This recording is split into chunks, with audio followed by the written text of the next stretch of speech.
Ce week-end, Gabriel Attal a brillé par son absence. Lors des journées du patrimoine qui se sont déroulées les 16 et 17 septembre, de nombreux visiteurs ont eu l'opportunité de découvrir le prestigieux 110 rue de Grenelle, siège du ministère de l'Éducation nationale.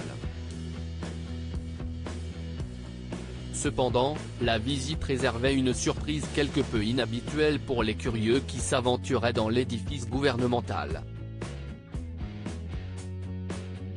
Alors que Gabriel Attal, le nouveau ministre de l'Éducation nationale, n'était pas physiquement présent pour recevoir les visiteurs, des photos du compagnon de Stéphane Séjourné ont été soigneusement encadrées et déposées sur les cheminées de l'hôtel de Rochechouart, attirant l'attention et suscitant des réactions inattendues de la part des passants.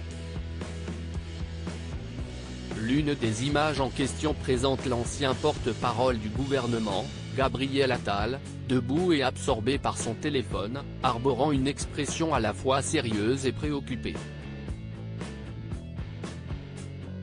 Un internaute, à l'origine de la publication de ce cliché sur le réseau social X, l'a décrite comme étant une photo un peu déconcertante. Cependant, la réaction du public ne s'est pas limitée à la perplexité. La photo encadrée de Gabriel Attal a rapidement déclenché un enthousiasme inhabituel sur les réseaux sociaux. Les commentaires tels que «Je veux la même chez moi», «Il est pas mal», ou encore «Il est beau notre ministre» ont afflué sous la publication. Mission séduction réussie pour le compagnon de Stéphane Séjourné? Supérieur à Gabriel Attal, Olivier Dussopt. Ces politiques ont parlé de leur homosexualité. Gabriel Attal, nouvelle étoile montante du gouvernement? Dans un article paru dans le JDD ce dimanche 17 septembre, la politicienne et mentor de Gabriel Attal, Marisol Touraine, a révélé qu'elle échangeait avec le ministre de l'Éducation nationale presque tous les jours.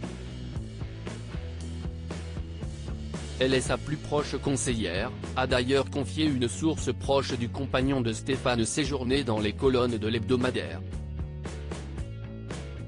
Et qui de mieux placé qu'elle pour nous dire toute l'ambition du jeune ministre, qui semble décidé à gravir les échelons à la vitesse grand V. Il était déjà dévoré d'ambition, confie l'un de ses anciens camarades à nos confrères.